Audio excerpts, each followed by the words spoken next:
Sir ಬಂಗಾರ ಬಲುಬಾರ ಅಂತ ಆಗಿದೆ. ಈಗ 10 ಗ್ರಾಮ್ಸ್‌ಗೆ 1,00,000 ಕ್ರಾಸ್ ಆಗಿದ್ಕೇನೆ ಜನ ಒದ್ದಾಡ್ತಿದ್ದಾರೆ. ಇನ್ನೂ ಹೆಚ್ಚಾಗುತ್ತಾ? ಆದ್ರೆ ಎಷ್ಟಾಗ್ಬೋದು? ಆಗ್ಲಿಕ್ಕೆ ರೀಸನ್ ಏನು?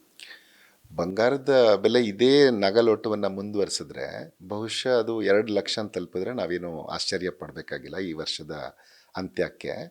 ಈಗ ಏನಾಗ್ತಾ ಇದೆ ಅಂತಂದರೆ ಅಂತಾರಾಷ್ಟ್ರೀಯ ಮಟ್ಟದಲ್ಲಿ ಈ ಅನಿಶ್ಚಿತತೆ ಜಾಸ್ತಿ ಆಗ್ತಾ ಇದೆ.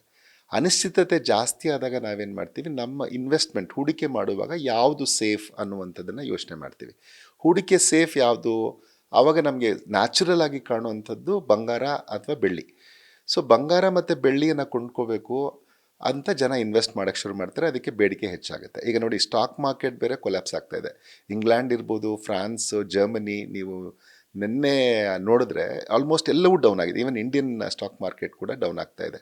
ಇದೆಲ್ಲವೂ ಡೌನ್ ಆಗ್ತಿರೋದಕ್ಕೆ ಬೇಸಿಕ್ ರೀಸನ್ ಏನು ಅಂತಂದರೆ ಟೂ ಮಚ್ ಆಫ್ ಅನ್ಸರ್ಟನಿಟಿ. ವಿಶ್ವದಲ್ಲಿ ಏನೀಗ ಯಾವುದಾದ್ರೂ ಒಂದು ನಿಶ್ಚಿತತೆ ಇದೆ ಅಂತಂದರೆ ಇಲ್ಲ, ಅನಿಶ್ಚಿತತೆ ಇರೋದೇ ನಿಶ್ಚಿತತೆ ಅನ್ನುವಂಥ ಮಟ್ಟಕ್ಕೆ ಆಗಿದೆ. ನಾವೆಲ್ಲ ಮುಂಚೆ 3 ತಿಂಗಳ ನಂತರ ಇದಾಗತ್ತೆ ಅಂತ ಆರ್ಥಿಕ ತಜ್ಞರು ಹೇಳ್ತಿದ್ವಿ. ಬಟ್ ಈಗ ಆ ಥರ ಪ್ರಿಡಿಕ್ಟ್ ಮಾಡೋಕ್ಕಾಗ್ತಿಲ್ಲ. ನಾಳೆ ಏನಾಗ್ತಿದೆ ಅಂತ ಹೇಳೋದು ಅಷ್ಟು ಕಷ್ಟ ಆಗಿದೆ. ಸೊ ಇಂಥ ಸಂದರ್ಭದಲ್ಲಿ ಏನಾಗ್ತಾ ಇದೆ ಅಂತಂದರೆ, ಒಂದು ಅಮೇರಿಕಾ ಕೂಡ ಅದರ ಟ್ರೆಷರಿಯಿಂದ ಅನೌನ್ಸ್ಮೆಂಟ್ ಬರ್ತಾ ಇದೆ, ನಾವು ನಮ್ಮ ಬಡ್ಡಿಯ ದರವನ್ನು ಸ್ವಲ್ಪ ಹೆಚ್ಚಿಸ್ತೀವಿ ಅಂತ. ಅವರು ಬಡ್ಡಿ ದರನ ಹೆಚ್ಚಿದ್ರೆ ಸಹಜವಾಗಿ ಜನ ಅದ್ರ ಮೇಲೆ ಅಲ್ಲಿನ ಪೇಪರ್ಸ್ ಮೇಲೆ ಇನ್ವೆಸ್ಟ್ ಮಾಡುವಂಥದ್ದನ್ನು ಸಹಜವಾಗಿ ನಾವು ನೋಡಿದ್ದೀವಿ. ಯಾಕೆಂದರೆ ಇವನ್ ಡಾಲರ್ ಇವಿಷ್ಟೆಲ್ಲ ನಡುವೆನೂ ಡಾಲರ್ಗೆ ಈಗಲೂ ಗೇನ್ ಆಗ್ತಾ ಇರೋದ್ರ ರೀಸನ್ ಅದು. ಮತ್ತು ಅಲ್ಲಿನ ಪೇಪರ್ಸ್ಗೆ, ಅಲ್ಲಿನ ಕಮರ್ಷಿಯಲ್ ಪೇಪರ್ಸ್ಗೆ ಯಾವಾಗಲೂ ವ್ಯಾಲ್ಯೂ ಇದೆ. ಸೊ ಹಾಗಾಗಿ ಜನ ಅಲ್ಲಿಗೆ ಡೈವರ್ಟ್ ಆಗ್ತಾರೆ. ಸೊ ಅದು ಮೊದಲನೇದು. ಎರಡನೇ ರೀಸನ್ ಏನು ಅಂತಂದರೆ, ಎಲ್ಲ ಕೇಂದ್ರ ಬ್ಯಾಂಕ್ಗಳು ಬಂಗಾರವನ್ನು 2000 ನಂತರ, ಕೋವಿಡ್ನ ನಂತರ ಬಹುತೇಕ ಎಮರ್ಜಿಂಗ್ ದೇಶಗಳ ಎಲ್ಲ ಕೇಂದ್ರ ಬ್ಯಾಂಕ್ಗಳೇನು ಮಾಡ್ತಾ ಇದೆ, ಬಂಗಾರನ ಕೊಂಡ್ಕೊಳ್ಳಿಕ್ಕೆ ಶುರು ಮಾಡಿದೆ. ಚೈನಾ ಅತಿ ಹೆಚ್ಚಾಗಿ ನಮ್ಮ ಬಂಗಾರವನ್ನು ಕೊಂಡ್ಕೊಳ್ಳೋಕ್ಕೆ ಶುರು ಮಾಡಿದೆ. ಸೊ ಅದರ ಜೊತೆಗೆ ಏನಾಗ್ತಾ ಇದೆ ಅಂತಂದರೆ, ಈವನ್ ಭಾರತ ಕೂಡ ಅದರಷ್ಟು ಅಲ್ಲದೆ ಇದ್ರೂ ಪ್ರತಿ ವರ್ಷ ಒಂದಷ್ಟು ಬಂಗಾರವನ್ನು ಸೆಂಟ್ರಲ್ ಕೇಂದ್ರ ಬ್ಯಾಂಕು ಕೊಂಡ್ಕೊಳ್ತಾ ಇದೆ. ಸೊ ಒಟ್ಟಾರೆಯಾದಂತಹ ಬಂಗಾರದ ಲಭ್ಯತೆಯಲ್ಲಿ ಅದರದ್ದು ಮಾರ್ಕೆಟ್ಗೆ ಏನು ಬರ್ತಾ ಇತ್ತು ಅದು ಕಡಿಮೆ ಆಗ್ತಾ ಇರುತ್ತೆ. ಹಾಗಾಗಿ ಬೇಡಿಕೆ ಹೆಚ್ಚಾಗುತ್ತೆ. ಆಮೇಲೆ ಯಾವಾಗ ನಿಮಗೆ ಈ ಥರ ಟರ್ಮಾಯಿಲ್ ಕಾಣಿಸುತ್ತೆ, ಜಗತ್ತಿನ ಯಾವುದೇ ಭಾಗದಲ್ಲಿ ಕಾಣಿಸ್ಲಿ, ಆವಾಗವಾಗ ಜನರು ಹೂಡಿಕೆ ಎಲ್ಲಿ ಮಾಡ್ತಾರೆ ಅಂತಂದರೆ ಬಂಗಾರದ ಮೇಲೆ ಇನ್ವೆಸ್ಟ್ ಮಾಡ್ತಾರೆ. ಇನ್ನೊಂದು ಟ್ರೆಂಡ್ ಇವಾಗ ಏನು ಅಂತಂದರೆ, ಇಷ್ಟು ಯಾವಾಗಲೂ ನಮಗೆ ಕಳೆದ ಏಪ್ರಿಲ್ 2025ನೇ ಇಸ್ವಿಯಲ್ಲಿ ನಾವು ನೋಡಿದ್ರೆ, ನೀವು 100 ಬೆಳ್ಳಿ ಅಂತ ಇಟ್ಕೊಂಡ್ರೆ ಅದರ 1 ಔನ್ಸ್ ಬಂಗಾರಕ್ಕೆ ನಮಗೆ 100 ಔನ್ಸ್ ಬೆಳ್ಳಿ ಬರ್ತಿತ್ತು ಅನ್ನೋ ಥರ ಅರ್ಥದಲ್ಲಿ ಬರ್ತಾಯಿತ್ತು. ಅಂದರೆ 1:100 ಅಂತ ಲೆಕ್ಕ ಹಾಕ್ಕೊಳ್ತಾ ಇದ್ವಿ ಬೆಲೆನ ಲೆಕ್ಕ ಹಾಕುವಾಗ. ಈಗ ಮೊನ್ನೆ ನೀವು ಲೆಕ್ಕ ಹಾಕಿದ್ರೆ ಇದು 1:56 ಆಗಿದೆ. ಅಂದರೆ ಬೆಳ್ಳಿಯ ಬೆಲೆಯೂ ಕೂಡ ಹೆಚ್ಚಾಗ್ತಾ ಇದೆ. ಈ ಬೆಳ್ಳಿ ಬೆಲೆ ಹೆಚ್ಚಾಗ್ತಿರೋದಕ್ಕೆ ಕಾರಣ ಏನು ಅಂತಂದರೆ, ಅದನ್ನು ಒಂದು ಚೈನಾ ಎಕ್ಸ್ಪೋರ್ಟ್ ಮಾಡೋದನ್ನು ನಿಲ್ಲಿಸಿದೆ, ಈಗ ತಾತ್ಕಾಲಿಕವಾಗಿ ನಿಲ್ಲಿಸಿದೆ. ಎರಡನೇದು, ಸೋಲಾರ್ ಪ್ಯಾನಲ್ಸಲ್ಲಿ ನಾವು ಅದರಿಂದ ಒಂದು 30-40 ಗ್ರಾಮ್ ಪ್ರತಿ ಸೋಲಾರ್ ಪ್ಯಾನಲಲ್ಲಿ ಬೆಳ್ಳಿಯನ್ನು ಯೂಸ್ ಮಾಡ್ತಾರೆ. ಹಾಗೆಯೇ ಮೆಡಿಸಿನ್ಸಲ್ಲಿ ಕೆಲವುದನ್ನು, ನೀವು ಮೆಡಿಕಲ್ ಪ್ರಾಡಕ್ಟ್ಸಲ್ಲಿ ಅದನ್ನು ಯೂಸ್ ಮಾಡ್ತಾರೆ. ಆಮೇಲೆ ಎಲೆಕ್ಟ್ರಾನಿಕ್ ವೆಹಿಕಲ್ಸ್, ಇತ್ತೀಚೆಗೆ ನೀವು ನೋಡಿದಿರಿ, ನಾವೆಲ್ಲವೂ ರಿನ್ಯೂವಬಲ್ ಎನರ್ಜಿ ಕಡೆಗೆ ಹೋಗಬೇಕು ಅನ್ನುವ ಕಾರಣಕ್ಕೆ ಭಾರತಾದ್ಯಂತ ಸೇರಿದಂತೆ ಅನೇಕ ರಾಷ್ಟ್ರಗಳಲ್ಲಿ EV ವೆಹಿಕಲ್ಸ್ಗೆ ಹೆಚ್ಚಿನ ಬೇಡಿಕೆ ಇದೆ.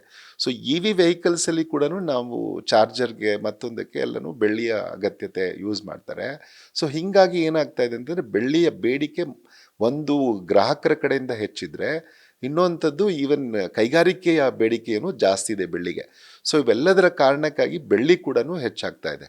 ಸೊ ಇದು ಯಾವಾಗ ನಮಗೆ ಒಂದೇನು ಅಂತಂದರೆ, ಈ ವರ್ಲ್ಡಲ್ಲಿ ಇರುವಂಥ ಅನಿಶ್ಚಿತತೆ ಯಾವಾಗ ಕಡಿಮೆ ಆಗುತ್ತೆ, ಆಗ ಒಂದಷ್ಟು ಮಾರ್ಜಿನಲ್ ಕಡಿಮೆ ಆಗುತ್ತೆ. ತುಂಬ ಇಲ್ಲ, ನಾವು ಮುಂಚೆ ಎಲ್ಲ ಎಕ್ಸ್ಪೆಕ್ಟ್ ಮಾಡ್ತಾ ಇದ್ದಿದ್ದು ಹೆಂಗಿತ್ತು ಅಂತಂದರೆ, ಇಲ್ಲ ಆಷಾಢ ಅಂತ ಒಂದು ಸೀಸನ್ ಬಂದಾಗ ನಮಗೆ ಆಷಾಢ ಬರಲಿ, ಆಗ ಒಂದಷ್ಟು ಕಡಿಮೆ ಆಗುತ್ತೆ, ಆಗ ತಗೊಳ್ಳೋಣ ಅಂತ. ಆದರೆ ಈಗ ಆ ಥರದ ಒಂದು ಯೋಚನೆಯನ್ನು ಮಾಡುವಂಥ ಸ್ಥಿತಿಯಲ್ಲಿಲ್ಲ. ಯಾಕೆಂದರೆ ಸದ್ಯದ ಸ್ಥಿತಿಯಲ್ಲಿ ಇದು ತುಂಬಾ ಅನಿಶ್ಚಿತತೆ, ಕನಿಷ್ಠ ಇನ್ನೊಂದು 3-6 ತಿಂಗಳು ಮುಂದುವರಿಯೋದ್ರಿಂದ ಆ ವೇಳೆಗೆ ಇದೊಂದು ಹಂತವನ್ನು ತಲುಪಿದ್ರೆ ತುಂಬ ಮಾರ್ಜಿನಲ್ ಆಗಿ ಕುಸಿಯುತ್ತೆ. ಯಾಕೆಂದರೆ ಒಂದು ನ್ಯೂ ಈಕ್ವಿಲಿಬ್ರಿಯಮ್ ಅಂತ ನಾವು ಕರ್ಕೊಳ್ತೀವಿ, ಅದನ್ನು ರೀಚ್ ಆದಾಗ ಅದರಿಂದ ಕೆಳಗಡೆ ಇಲ್ಲಿವರೆಗೂ ಜಾಸ್ತಿ ಬಂದಿಲ್ಲ. ನಾವು ಬಂಗಾರದ ಬೆಲೆಯನ್ನು ಕುಸ್ತಿರೋದು ಕಂಡಿರೋದೇ 2 ಸರಿ ತುಂಬ ವಿಶ್ವದ ಇಷ್ಟು ವರ್ಷಗಳಲ್ಲಿ. ಸೊ ಆ ಥರ ಈ ಸರಿ ಏನು ತುಂಬ ಕುಸಿಯೋದಿಲ್ಲ. ಸೊ ಆ ಒಂದು ರೀಸನ್ಗಾಗಿ ನೀವು ಒಂದು ವರ್ಷದ ಕೊನೆಯಲ್ಲಿ 2,00,000 ಇದೇ ಟ್ರೆಂಡ್ ಮುಂದುವರೆದ್ರೆ ಡೋಂಟ್ ಬಿ ಸರ್ಪ್ರೈಸ್, ಅದು ಖಂಡಿತ 2,00,000 ಆಗುತ್ತೆ. ಸೊ ಇನ್ನೂ ಒಂದು ನಾನು ಇಲ್ಲಿ ಏನು ಹೇಳೋದು ಅಂತಂದರೆ, ನೀವು ನಿಮ್ಮ ಹತ್ರ ಹಣ ಹಾಗೆ ಇದ್ದರೆ, ಅಂದರೆ ಏನು, ನಮ್ಮ ಹತ್ರ ಸೇವಿಂಗ್ಸ್ ಇದೆ ಅಂದರೆ ನೀವು ಬಂಗಾರದ ಬಿಸ್ಕೆಟ್ಸ್ನ ಇನ್ವೆಸ್ಟ್ಮೆಂಟ್ ಥರ ತೊಗೊಂಡು ಇಟ್ಕೋಬೋದು, ಇಲ್ಲ ಗೋಲ್ಡ್ ಬಾಂಡ್ಸ್ನ ತೊಗೊಂಡು ಇಟ್ಕೋಬೋದು. ಆದರೆ ಯಾವುದೇ ಕಾರಣಕ್ಕೂ ಆವಾಗ ನಾವು ಜೆವೆಲ್ರಿ ತೊಗೊಂಡು ಇಟ್ಕೋಬಾರ್ದು, ಯಾಕೆಂದರೆ ನೀವು ವೇಸ್ಟೇಜು ಇದು ಎಲ್ಲ. ಇಲ್ಲ ನಮ್ಗೆ ಅದೊಂದು ನಮ್ಮದು ಕಲ್ಚರಲ್ಲಿ ಇದೆ, ನಾವು ಪ್ರತಿ ಹಬ್ಬಕ್ಕೆ ಏನೋ ತೊಗೋಬೇಕು ಈ ಥರ ಇದೆ ಅಂತಂದರೆ ಖಂಡಿತ ತೊಗೋಬೋದು. ಆವಾಗ ನಾವು ಅದನ್ನು ಇದು ಮಾಡೋಕ್ಕಾಗಲ್ಲ.